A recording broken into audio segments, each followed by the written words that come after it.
저는 그리시네가라는 말씀의 제목으로요, 같이 하나님의 말씀을 좀 나누기를 원합니다. 하나님은 전능하신 분이시지만 하나님은 시대마다 하나님의 사람을 사용을 하십니다. 시대마다 사람을 세우시고 사람에게 말씀하시고 또한 그 사람을 통하여서 그 위대한 일을 함께 이루어 가십니다. 세상에는 융통성이라는 이름으로 세상의 그 가치관에 수긍하며 순응하며 살라고 이야기를 하지만, 우리는 하나님의 말씀을 진리라고 고백하며 어두운 세상을 밝히는 빛으로 우리가 이 세상을 살아가야 합니다. 그런 의미에서 오늘 본문에 보면 한 사람이 등장을 합니다. 이 바알 숭배로 타락한 시대에 하나님께서 한 사람을 부르시는데요, 그 사람의 이름은 엘리야입니다. 그러니까 이 엘리야는 하나님께서 세우신 선지자입니다. 이 엘리야라고 하는 이름의 뜻은 나의 하나님은 여호와이시다라는 이름의 뜻을 가지고 있습니다. 그럼 엘리야가 했던 사역은 어떤 사역이 있냐면, 갈멜산에서 바알과 아세라를 섬기는 850명과 영적인 싸움에서 승리했던 사람이고요, 또한 사드락 과부의 아들이 죽었는데 그 과부의 아들을 기도로 살렸던 사람, 또한 그 땅 가운데 3년 동안 비가 내리지 않는다라고 선포하고 엘리야는 기도를 통해서 비가 오도록 하늘의 문을 열었던 사람입니다. 또한 죽음을 경험하지 않고 회오리 바람을 타고 하늘로 승천한 사람이 엘리야입니다. 그러니까 구약에서 율법을 대표하는 사람이 모세라고 한다면 구약에서 선지자를 대표하는 사람은 엘리야라고도 할 수 있습니다. 그래서 예수님께서 변화산 사건에서 기도하실 때에 모세와 엘리야가 나타나서 대화를 나누죠. 그리고 이만큼 엘리야는요, 위대한 선지자입니다.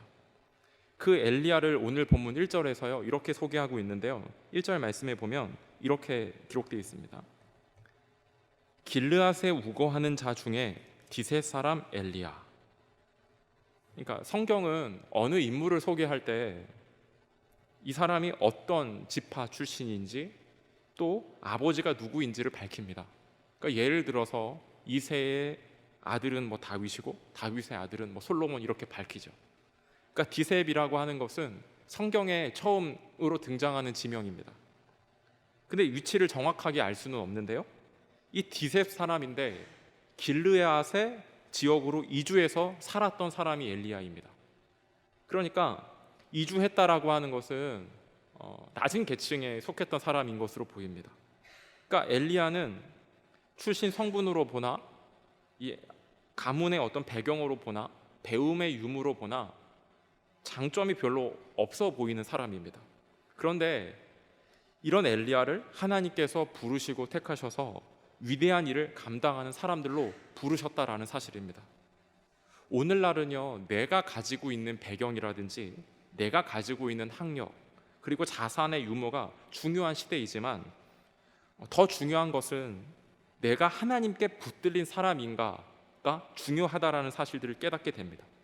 그러니까 이렇게 하나님이 함께 하시면 하나님께서 우리를 좋은 사람으로, 그 하나님의 사명을 같이 감당해 나아갈 사람으로 세우실 줄로 믿습니다.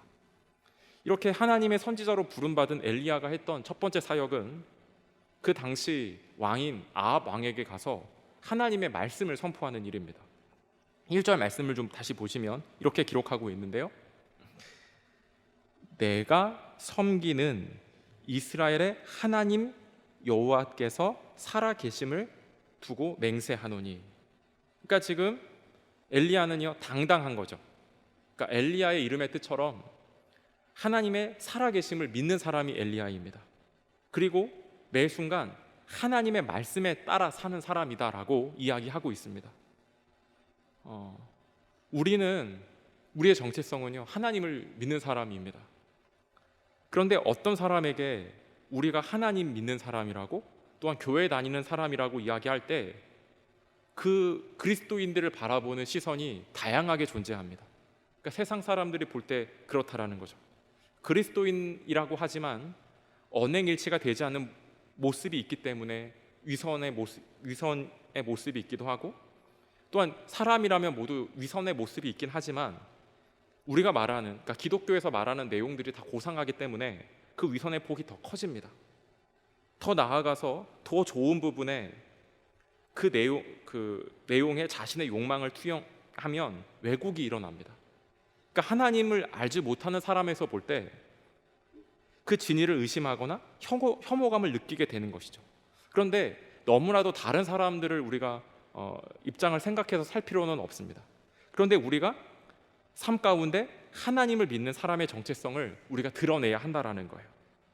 이런 하나님의 정체성으로 무장된 이 엘리야가 아합 왕에게 가서 선포한 메시지가 무엇이냐면 1절 말씀에 보면 이런 말씀을 선포합니다. 내 말이 없으면 수년 동안 비도 이슬도 있지 아니하리라 하니라. 그러니까 내 말이 없으면 이 땅 가운데 비가 오지 않는다라고 이야기했다라는 겁니다. 이게 그 당시 북이스라엘의 기후를 우리가 알면 이 말이 좀 더 이해하기 쉽습니다. 보통 이스라엘의 기후는 건기와 우기로 나누어진다라고 합니다.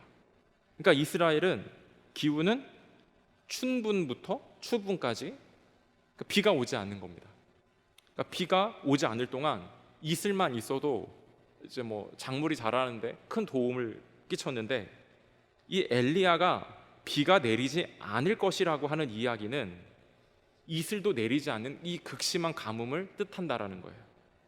근데 이런 엘리야의 그런 메시지를 듣는 이 아합 왕의 반응이 어떨까요? 아마 황당하고요, 불쾌하고 화가 나서 이 엘리야의 이야기를 들을 수 없을 정도입니다. 왜냐하면 이 아합과 이세벨이 섬기는 신이 바알과 아세라입니다. 이 바알과 아세라가 잘한다라고 하는 주된 영역이 어떤 신이냐면 농사의 신입니다. 그러니까 풍요로움을 가져다 주는 신이다라고 알고 이들이 믿고 있는 거예요. 근데 뜬금없이 내세울 것도 하나도 없는 사람이, 이 엘리야가 아합 왕에게 가서 나는 하나님 믿는 사람인데 비가 오지 않을 것이라고 이야기하고 있다라는 것입니다. 그러니까 이 엘리야가 이 1절의 말씀에서 이야기하고자 하는 메시지의 요지는 뭐냐면, 아합 왕이 섬기는 그 바알과 아세라는 가짜다라고 이야기를 하고 있는 겁니다. 비를 내릴지 안 내릴지 결정하는 분이 있는데 그분이 하나님인데 그 하나님이 진짜라고 이야기하고 있는 것이죠. 생각해 보면 하나님을 믿지만 살아있는 그 권력자 앞에 가서 하나님의 말씀을 전한다라고 하는 일은요, 큰 용기가 아니면 할 수 없는 일들입니다. 좋은 이야기는 얼마든지 할 수 있습니다. 안 좋은 이야기 한다라는 것은요, 쉽지 않습니다. 근데 안 좋은 이야기를 할 때는 분명히 그 결과가 안 좋다라는 것들을 알고 해야 하는 것이죠. 그런데 엘리야는 그 아합 왕에게 가서 아합 왕의 그런 믿고 있는 바알이 문제가 있다라는 것들을요, 과감 없이 그냥 선포했다라는 거예요. 그렇다면 엘리야가 그렇게 권력자 앞에서도 당당할 수 있었던 이유가 무엇이었을까요? 그것은 바로 하나님입니다. 1절 말씀 여기 보시면 다시 이렇게 기록하고 있는데요, 내가 섬기는 이스라엘 하나님 여호와께서 살아 계심을 두고 맹세하노니. 그러니까 이스라엘의 그 엘리야의 정체성이 확고한 겁니다. 엘리야의 정체성은 뭐냐면 나는 하나님 섬기는 사람이다, 하나님 믿는 사람이다 라고 이야기한다라는 거예요. 엘리야는요, 자기 자신의 정체성을 분명히 인식하고 말할 줄 알았던 사람입니다. 여기 내가 섬긴다라고 하는 말은 언제나, 그러니까 원어에 보면 내가 항상 그분 앞에 있는 것들을 말합니다. 그러니까 내가 하나님을 늘 의식하며 살아가는 것이죠. 그러니까 지금 엘리야가 아합 왕에게 가서 당당하게 선포할 수 있었던 이유는 아합 왕 앞에 있지만 그 영혼은 보이지 않는 하나님 앞에 있었기 때문에 당당할 수 있었다라는 거예요. 엘리야는 하나님 앞에 있었기 때문에, 하나님을 늘 섬기는 사람이었기 때문에 사람을 두려워하지 않았다라는 겁니다. 그럼 반대로 우리가 하나님 보지 못하면, 그리고 사람 앞에 서 있으면 사람을 두려워할 수밖에 없는 것이죠. 또 엘리야가 당당할 수 있었던 비결이 뭐였냐면 그것은요, 하나님의 말씀이 있었기 때문입니다. 여기 1절 말씀에 보면 이런 말이 있습니다. 내 말이, 1절 말씀입니다, 내 말이 없으면 수년 동안 비도 이슬도 있지 아니하리라 하니라. 그러니까 엘리야가 당당하게 말할 수 있었던 그 비결이 뭐냐면 하나님의 말씀이 있었기 때문입니다. 그러니까 하나님의 말씀이 있었고 자신에게 말씀하시는 하나님의 말씀이 있었기 때문에 당당했다라는 거예요. 이것을 통해서 깨닫는 것이 있는데 하나님의 사람은 당당하게 살지 못할 이유가 없습니다. 하나님의 사람은요, 하나님을 우리가 믿고 있기 때문이고 하나님의 말씀이 있기 때문에요, 어떤 조건과 환경이 아니라 당당해야 되는 것이죠. 어떤 배우거나 가진 것이 없어도 당당해야 합니다. 그런데 이렇게 이 선포 이후에 정말로 그 북이스라엘 땅 가운데요, 비가 오지 않았습니다. 그래서 비가 오지 않는 그 모든 원인과 원인이 엘리야에게 있다라고 생각을 해서, 그래서 아합이 가진 모든 권력을 동원해서 엘리야를요 죽이고자 했다라는 거예요. 이 사실을 들은 이 하나님께서 엘리야를 그리시네가로 이렇게 피신하게 하는데 2절 3절 말씀에 보면 이렇게 기록하고 있습니다. 2절 3절 말씀인데요, 여호와의 말씀이 엘리야에게 임하여 이르시되 너는 여기서 떠나 동쪽으로 가서 요단 앞 그리시네가에 숨고. 그러니까 하나님의 여기 지금 그리시네가로 도망가라라는 거예요. 피신하라는 거죠. 근데 하나님의 말씀을 보면은 비합리적이고 납득이 되지 않습니다. 왜냐하면 지금 엘리야가 위협에 처한 상황입니다. 그러면은 그 생존의 문제를 해결할 수 있는 곳으로 가든지, 또한 이제 극심한 가뭄이 있을 거기 때문에 먹을 것을 많이 비축해 두는 사람에게 가는 것이 맞습니다. 그런데 그리시네가라고 하는 것은요, 아무도 도움을 받을 수 없는 고립무원의 상태라고 생각을 하시면 됩니다. 아니, 하나님이 전능한 분이라면 그 비와 이슬을 통해서 아합과 그 이세벨을 물리치면 되지, 그런데 하나님은 그렇게 하지 않고 그리시네가로 피신해라 라고 이야기했다라는 거예요. 왜 하나님께서 이렇게 하셨을까요? 하나님이 전능하지 않으셔서가 아니라 그리시네가에서 엘리야가 특별히 깨닫고 경험해야 되는 내용이 있었기 때문입니다. 그러니까 엘리야는 하나님의 섭리에 그 엘리야가 하나님에게 전적으로 의탁하고 그 하나님을 신뢰하는 신앙을 심어주기 위해서 이렇게 말씀하시는 거예요. 아무리 힘든 상황이 앞으로 오더라도 하나님이 보호하신다라는 사실들을 깨닫게 하기 위해서 하나님께서 이렇게 이야기하시는 것이죠. 그래서 하나님께서 그리시네가로 보냅니다. 그리고 그리시네가로 가라고 말씀하시면서 하나님이 약속의 말씀을 주시는데요, 그 말씀이 4절 말씀입니다. 여기 4절 말씀을 같이 한번 읽어보도록 하겠습니다. 시작. 그 시냇물을 마시라. 내가 까마귀들에게 명령하여 거기서 너를 먹이게 하리라. 여기 4절에 보시면 엘리야에게 그리시네가로 가서 시냇물을 마시라라고 이야기합니다. 그리고 나머지 음식물은 까마귀를 통해 가지고 엘리야를 먹이겠다라고 하나님께서 약속하신다라는 거예요. 근데 성도님들 한번 생각해 보시기 바랍니다. 이게 황당한 약속입니다. 까마귀가 어떤 새입니까? 보통 부정한 새라고 우리가 알고 있죠. 까마귀는 시체를 먹거나 썩은 고기를 탐하는 부정한 새입니다. 하나님께서 이렇게 지금 엘리야에게 말하는 거예요. 그리시네 가서 물 먹고 까마귀를 통해서 음식 줄 거니까 그리시네가로 가 있어 라고 이야기할 때 성도님들은 어떻게 반응하시겠습니까? 이때 엘리야는 이 황당한 하나님의 약속을 믿고요, 그리시네가로 나아갑니다. 그 엘리야의 반응이 5절 말씀인데요, 5절 말씀도 우리가 같이 한번 읽어보도록 하겠습니다. 5절 말씀입니다. 그가 여호와의 말씀과 같이 하여 곧 가서 요단 그리시네가에 머물매. 요단 앞 그리시네가에 머물매. 여기 5절 말씀 띄워주시면 여기 엘리야가 그냥 가지 않았습니다. 여기 뭐와 같이 같다라고 나와 있냐면 여호와의 말씀과 같이 같다라고 이야기합니다. 그러니까 지금 엘리야가 그리시네가 그 황당한 약속을 받고도 그 그리시네가로 갈 수 있었던 그 이유가 뭐냐면 하나님의 말씀 때문이었습니다.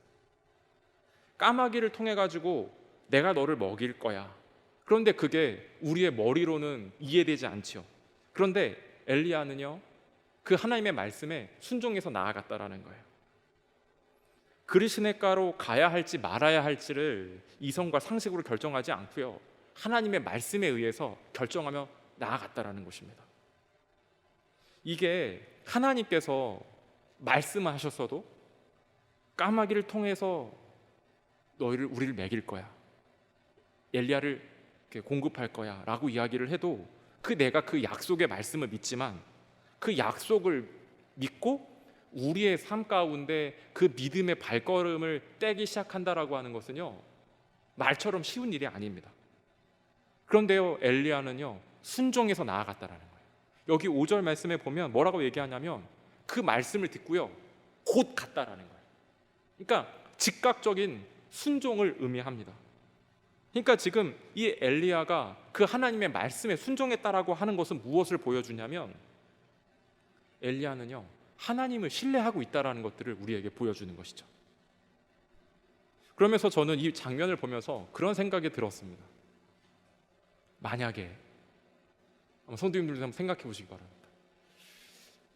엘리야가 그리시네가로 가면서 혼자 갔겠죠? 혼자 가면서 엘리야는 무슨 생각하면서 갔을까요? 무슨 생각하면서 갔을까요? 저는 아마도 까마귀만 생각하지 않았을까, 까마귀만 묵상하지 않았을까, 그런 생각이 들어요. 길을 가다가 멈추고 잠시 멈추어서 소리가 들리지 않을까? 아니 가다가 기도하면서 하나님 까마귀 한 번만이라도 보여주세요 라고 기도하지 않았을까요? 아마 그리시네가에 도착해서도 엘리야는요 잠을 한숨도 못 잤을 거예요. 다음날 까마귀 안 오면 어떡해. 그런데 정말 그런 여러 가지 생각이 들었지만 정말로 아침이 되니까요 까마귀가요 음식을 가지고 왔다라는 거예요. 그러니까 하나님께서 부정한 새인 까마귀를 통해서도 엘리야를요 먹이신다라는 거예요. 아마 그 엘리야는 아마도 그 까마귀 보면서 전율을 느꼈을 겁니다. 그 까마귀를 보면서 엘리야는 무슨 생각했을까요? 까마귀가 음식까지 갖다 주고 신기하네. 아마 그 까마귀를 보면서 엘리야는요 하나님을 생각했을 것입니다. 맞아, 엘리야의 그 곤고한 삶 가운데 하나님은 약속하시는 것들을 반드시 지키시는 분이지, 하나님은 신실하신 분이시라는 사실들을요 단지 내가 머리로 알고 있는 것이 아니라 삶 가운데 그것을 깨달으며 나아갔다라는 것입니다. 저와 성도님들도 우리의 삶 가운데 하나님은 약속하신 것들을 반드시 지키신다라고 하는 그 믿음이 저와 성도님들 가운데 있게 되기를 바랍니다. 또한 하나님은 내 인생의 공급자, 내 인생의 필요를 채우신다라는 사실들을요 깨닫기 시작했다라는 거예요. 엘리야는 그 그리시네가에 숨어서 지내면서 모든 축복이 하나님께로부터 오는구나, 정확한 시간에 정확한 장소에 배달되는 그 까마귀를 보면서 하나님이 내 인생을 공급하시는구나, 이것들을요 삶에서 뼈저하게 경험을 하는 거죠. 실감나게 경험을 하는 것이죠.